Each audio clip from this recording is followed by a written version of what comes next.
Hello everyone, welcome to ज्ञान IQ। आप सभी का बहुत बहुत स्वागत है ज्ञान IQ पर। और हम नेक्स्ट अपने 10 क्वेश्चंस की प्रैक्टिस करेंगे आज। ठीक है, अगेन वही रूल बना लो कि आप भी साथ साथ आंसर करेंगे, क्योंकि आप अगर साथ साथ आंसर करेंगे तो ज़्यादा बेनिफिशियल होगा आपकी प्रैक्टिस के लिए। Okay, so let's start. और जो लोग नए जुड़े हैं चैनल से, आप रेगुलर वीडियोज़ को देखिए, जो पुरानी प्लेलिस्ट है उनको भी देखिए, उनमें भी बहुत सारे इंपॉर्टेंट टॉपिक्स मैंने कराए हुए हैं। Okay, first question is which of the following is not a teaching learning method in EVS। तो इनमें से कौन सा टीचिंग लर्निंग मेथड नहीं है EVS में। देखो, ये जितने भी क्वेश्चंस मैं करा रही हूँ सारे DSS में पूछे गए हैं जो 2019 के पेपर्स थे। ठीक है, तो कोई भी ऐसा नहीं है जो मैंने खुद से क्वेश्चन बनाया है। तो ये वही पैटर्न है जो DSS ने दिया था 2019 में, and most likely same repeat होने वाला है। क्वेश्चंस में थोड़ा वेरिएशन हो सकता है, लेकिन वैसे ही रिपीट होगा। ओके, तो चलिए, विच of the following is not a teaching learning method in EVS, यानी कि पर्यावरण अध्ययन में कौन सा एक अधिगम पद्धति नहीं है, ये आपको बताना है।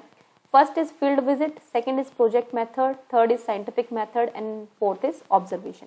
तो बताइए कौन सी विधि नहीं है।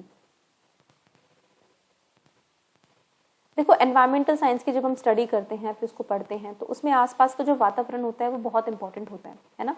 Field visit of course is an important element. उसके बाद अगर हम बात करें प्रोजेक्ट मेथड की, बिल्कुल प्रोजेक्ट, अगर आपने EVS पढ़ाई है प्राइवेट स्कूल में, या अगर आप गेस्ट टीचर या कॉन्ट्रैक्ट पे कभी भी पढ़ाई है, तो आप देखेंगे कितने प्रोजेक्ट हम बनाते हैं। NCERT की जो EVS होती है 3rd to 5th की, उसके बेस पर प्रोजेक्ट वर्क भी हम देते हैं, क्योंकि वो एक्टिविटीज का पार्ट होता है। फिर साइंटिफिक मेथड, यहाँ पर आंसर सही होगा, मतलब ये साइंटिफिक मेथड प्रॉपर साइंस का पार्ट हो जाता है। ठीक है, EVS में जबकि साइंस प्लस सोशल साइंस दोनों है। अब बात आती है ऑब्जर्वेशन की, तो ऑब्जर्वेशन भी बहुत जरूरी है ना। फील्ड विजिट, प्रोजेक्ट मेथड और ऑब्जर्वेशन, ये तीनों चीजें हम कराते हैं बच्चे को जब 3री से 5वीं तक हम EVS पढ़ाते हैं। लेकिन साइंटिफिक मेथड जो है वो प्रॉपर एक साइंस का पार्ट हो गया, तो वो यहाँ पे बिल्कुल ऑड वन आउट होगा, उसको निकाल देना। तो option number C is correct option. Next है which of the following aspects can be added in a report card to assess the children on EVS। Okay, तो हम कौन कौन से एस्पेक्ट हैं जिनको ऐड कर सकते हैं रिपोर्ट कार्ड में, कि हम उससे बच्चे का असेसमेंट करेंगे, बच्चे का मूल्यांकन हम बेसिकली उसके साथ करेंगे, उसका आंकलन जो होता है। ठीक है, असेसमेंट इज आंकलन। तो identifies people who help in producing food, example fisherman और फार्मर्स। तो हम कोशिश करेंगे कि बच्चों को हम उन लोगों की पहचान करने की वो करें, कि भी उन लोगों की पहचान करता है जो भोजन बनाने में मदद करते हैं, जैसे ये, तो ये असेसमेंट में डाल सकते हैं हम। ओके, सेकेंड जो है वो है कि recognises the need for human beings to live in a house, कि भाई जो ह्यूमन बींग्स है, मनुष्य के घर में रहने की आवश्यकता को पहचानना। Classifies different food items and nutritional values, और डिफरेंट फूड आइटम्स को और न्यूट्रिशन वैल्यूज को वो क्लासिफाई या फिर वर्गीकृत कर पाए। तो हमने ये पूछना है कि कौन से एस्पेक्ट जो है हम ऐड कर सकते हैं रिपोर्ट कार्ड में। अगर मान लीजिए आपको असेसमेंट करना है और आप उस अपने रिपोर्ट कार्ड में डालना चाहते हैं कि हाँ भाई वो आइडेंटिफाई कर पा रहा है कि नहीं कर पा रहा है, जो लोग फूड प्रोड्यूस करते हैं। ठीक है, ह्यूमन बींग्स कैसे हाउस में रहते हैं, उनकी क्या जरूरतें होते हैं, आइडेंटिफाई कर पा रहा है, रिकॉग्नाइज कर पा रहा है कि नहीं कर पा रहा है, या फिर क्लासीफाई कर पा रहा है। सारे ही इंपॉर्टेंट टॉपिक है EVS के, आपको पता है, थीमेटिक अप्रोच है, तो तीनों ही यहाँ पर करेक्ट होंगे। तो option number 1, 2 and 3 all are correct. Next है which of the following categories is included in cultural information that is presented through the story books। तो ये है कि कौन सी कहानी की किताबों के माध्यम से प्रस्तुत की जाने वाली सांस्कृतिक जानकारी में निम्नलिखित में से कौन सी श्रेणी शामिल है। मतलब कहानी की किताबों में सांस्कृतिक जानकारी से संबंधित है, यानी कल्चरल इंफॉर्मेशन, ठीक है, वो थ्रू स्टोरी बुक्स जो की जाती है, तो कौन सी कैटेगरी उसमें इंक्लूड होगी, ये आपको बताना है। Okay, so first option is linguistic, यानी कि भाषाई, कि डिफरेंट हिस्ट्री में जो डिफरेंट कल्चरल लैंग्वेजेस हैं लोगों की, उनके बारे में। उसके बाद सेकंड है ज्योग्राफिकल, या फिर कौन का जो भौगोलिक वो है, एक दायरा है, उसको दिखाना। तो देखो, यहाँ पे अगर हम बात करें, दोनों ही इंपॉर्टेंट है। अगर आप कल्चरल इन्फॉर्मेशन प्रोवाइड करना चाहते हैं, ठीक है, और वो भी स्टोरी बुक्स के माध्यम से, तो आप भाषा को दर्शा सकते हैं, लोगों की विभिन्न भाषाएं हैं, डिफरेंट ज्योग्राफिकल एरियाज में लोग रहते हैं, तो डिफरेंट एस्पेक्ट्स यहाँ पर नजर आएंगे। तो both 1 and 2 will be correct. जितनी देर में मैं क्वेश्चन पढ़ती हूँ समझाती हूँ, आप आंसर कर दिया करो। ओके, नेक्स्ट है what is included in stage 1 of productive computer session. देखो, ये stage 1 of productive computer session, मतलब ये टॉपिक जो है प्रोडक्टिव कंप्यूटर सेशन। हालांकि मैंने बिल्कुल इसके नाम से, जब मैंने आपको ICT की प्लेलिस्ट में 3 वीडियोस दे रखी हैं, अगर आप साइकोलॉजी और पेडागोजी में देखेंगे तो ICT के ऊपर 3 वीडियोस हैं, जिसमें वीडियो नंबर 3 है, उसमें मैंने इसके बारे में थोड़ा सा आपको बताया है। Of course productive computer session करके मुझे भी कोई मटेरियल नहीं मिला है अब तक, बल्कि जो मैंने ICT की जो गवर्नमेंट की साइट है, जो ICT करिकुलम की है, वहां से आपको तीसरी वीडियो में पढ़ाया था, उसमें जो भी मेंशन था, ठीक है, उसी से एक जिस्ट निकाला था। उसमें 3 सेशंस की बात टीचर्स के लिए की गई है, और स्टूडेंट्स के लिए अलग है, वहाँ पे age wise class wise categorisation है। तो आप वीडियो 3 को आप देख लेना एक बार, ICT वाले को, ठीक है। अब अगर हम बात करें स्टेज 1 की, यहाँ पर देखो pre teach vocabulary and structures. Obviously जब आप एक कंप्यूटर सेशन में जाने वाले हैं उससे पहले जो स्टेज 1 है उसमें आप प्रिपरेशन करेंगे एक तरह की, ठीक है। तो ऑब्वियसली हम यहाँ पे शब्दावली और संरचनाओं का पूर्ण शिक्षण करेंगे। सेकेंड है एनकरेज करेंगे लोगों को कि आप फोकस करें टॉपिक पे। अभी आप टॉपिक पढ़ा नहीं रहे हैं बट एक्चुअली आप टॉपिक पे फोकस करवाएंगे, तो ये भी प्री उसमें आ जाएगा, दोनों ही स्टेज 1 का पार्ट होंगे। ऑप्शन नंबर 1 जो है इसका बिल्कुल करेक्ट ऑप्शन होगा, ठीक है।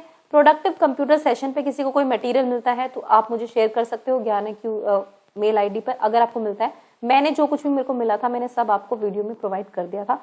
इनफैक्ट जो ICT की प्रॉपर करिकुलम की गवर्नमेंट साइट है, मैंने वहां से मटेरियल आपको कराया था क्योंकि वो इंपॉर्टेंट है, वहां से क्वेश्चन इस बार आ सकते हैं, तो आप एक बार उसको देख लेना, ओके।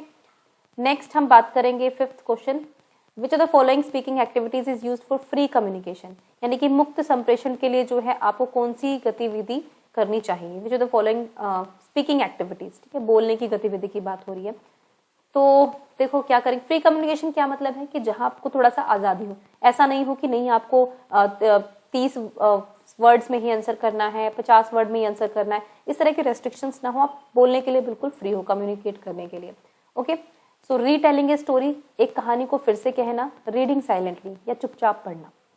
तो देखो यहाँ पे चुपचाप पढ़ना तो ऑब्वियसली नहीं आएगा, चुपचाप पढ़ेंगे तो फिर क्या, यहाँ पे option number 1 will be the correct option, only 1, कि रीटेलिंग एक स्टोरी। रीटेलिंग का मतलब यहाँ पे ये नहीं है कि बच्चा एग्जैक्ट वही बोलेगा जो स्टोरी में लिखा था, नहीं, अपने शब्दों में कहानी को फिर से लिखना, लिखा हुआ इसमें फिर से टेल करना ना, सुनाना, ये आएगा यहाँ पे गलती से लिखना हो गया, सुनाना आएगा इसमें, ओके।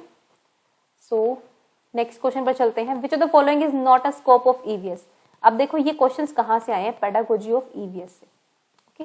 अंडरस्टैंड करो, pedagogy of maths, pedagogy of EVS is very important. EVS में आपका सोशल साइंस और साइंस कवर हो जाएगा और मैथ्स अलग है, और पेडागोजी ऑफ लैंग्वेज, ये तीनों की पेडागोजी जो है इससे क्वेश्चन आपके आने वाले हैं। नेक्स्ट है, which of the following is not a scope for EVS, निम्नलिखित में से कौन सा EVS का दायरा नहीं है। Adoption of environmental friendly practices and habits, कि हम पर्यावरण के अनुकूल जो उसके अकॉर्डिंग अच्छी चीजें होंगी हम उसको अपनाएं। प्रोमोटिंग ए कंजर्वेशन एथिक, मतलब संरक्षण की नैतिकता को बढ़ाना, पानी का संरक्षण करना, पेड़ पौधों का संरक्षण करना, इस तरह से। Generating positive and proactive actions in improving the quality of environment, और आगे से आगे बढ़कर पर्यावरण की गुणवत्ता में सुधार करने की कोशिश करना और उसमें सक्रिय कार्रवाई करना, बिल्कुल एक्टिव लर्नर बनके। Developing positive values for non living things, और निर्जीव वस्तुओं के लिए सकारात्मक मूल्यों का विकास करना। खैर चलिए जो भी है, कुछ लोग अपनी निर्जीव वस्तुओं से भी बहुत अटैच हो जाते हैं, बट स्टिल यहाँ पे एनवायरनमेंट में निर्जीव वस्तुएं जैसे कि आपकी चेयर, टेबल, डेस्क, ये सब चीजें सब निर्जीव हैं, तो ये नहीं आएगा, ओके। ये D option is the correct option, जो तीनों में से चारों में से गलत है। नेक्स्ट है, an informal chat aimed at building up and maintaining rapport with your peoples is a definition of, ठीक है, कि अपने विद्यार्थियों के साथ अच्छे संबंध बनाने, रैपो मतलब एक अच्छा वो रैपो क्रिएट करना और उनको फिर बनाए रखने के उद्देश्य से एक अनौपचारिक चैट डैश की परिभाषा है। तो ये आपको आंसर करना है, थोड़ा सा क्वाइट डिफरेंट क्वेश्चन है। तो इन्फॉर्म की डेफिनेशन है कि आपने इन्फॉर्म कर दिया है, आप रिव्यू कर रहे हैं, आप प्लान कर रहे हैं, आप वार्म अप कर रहे हैं। देखो जब आप क्लास में जाते हो ना, तो आप ये नहीं करते आपने जाते एक चैप्टर उठाया आप पढ़ाने लग गए, ओके, ऐसा नहीं होता। आप सबसे पहले बच्चों से जाके, हम कहते हैं ना 5 से 10 मिनट आप बच्चों से उनके बारे में पूछो, कल आपने क्या किया, आज आप किस तरह से स्कूल आए हो, एक दूसरे के एक्सपीरियंस। चलो अभी आज 5 बच्चों को बोलने का मौका मिलेगा, कल दूसरे 5 बच्चों को बोलने का मौका मिलेगा। तो ये इनफॉर्मल चैट्स जो है आपको बच्चों से कनेक्ट होने में बहुत हेल्प करती हैं। इनको बस जैसे आप मेन एक्सरसाइज करने से पहले थोड़ा वार्म अप करते हो ना, इस तरह की चीजें। तो ऑप्शन नंबर डी यहाँ पर बिल्कुल ठीक होगा, ठीक है। सूचित करना नहीं होगा, रिव्यू तो आप पढ़ा लेते हो उसके बाद का होता है, प्लान भी नहीं होगा यहाँ पे, ठीक है। दिख रहा है आंसर साफ यहाँ पर डी है। A dash is a large piece of paper or a board which is made into a poster or a picture by sticking on illustrations, ठीक है। कागज का एक बड़ा टुकड़ा है बोर्ड, जिस पर चित्रों पर चिपकाकर पोस्टर या चित्र में बनाया जाता है ना। इसको क्या बोलते हैं, word stars, collage, dialogues, vocabulary chart. So ये भी आसान है आपका। यहाँ पे एक थोड़ी सी मिस्टेक थी, कोलाज को यहाँ पे कोलाज लिखने थे, महाविद्यालय किया था उसने। सो बेसिकली क्या होता है कि आप थोड़े से, आपके पास मान लीजिए इलस्ट्रेशन, आपको एक पिक्चर टाइप सा बनाना है, आपने डिफरेंट कलर्ड पेपर ले लिए, उनके छोटे छोटे टुकड़े करे और आपने यहाँ पर बोर्ड पर चिपका कर उनको एक पिक्चर के शेप में बना दिया, ठीक है। कोलाज ही होता है, कोलाज सबने बनाया होगा अपने कॉलेज में, स्कूल में, तो ये एक कोलाज होता है। बी कोलाज इसका करेक्ट ऑप्शन आएगा। I don't know exactly Hindi में उसको क्या बोलेंगे।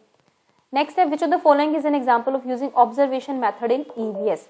तो इसमें से ये बताना है ऑब्जर्वेशन मेथड, यानी कि आप जब निरीक्षण विधि का यूज करते हैं, अवलोकन विधि का यूज करते हैं, आप किसी को ऑब्जर्व करते हैं तो उसका एक एग्जाम्पल बताना है। छात्रों को कक्षा में शिक्षक द्वारा चुने गए किसी भी विषय पर वाद विवाद, सो ये है डिबेट यहाँ पर।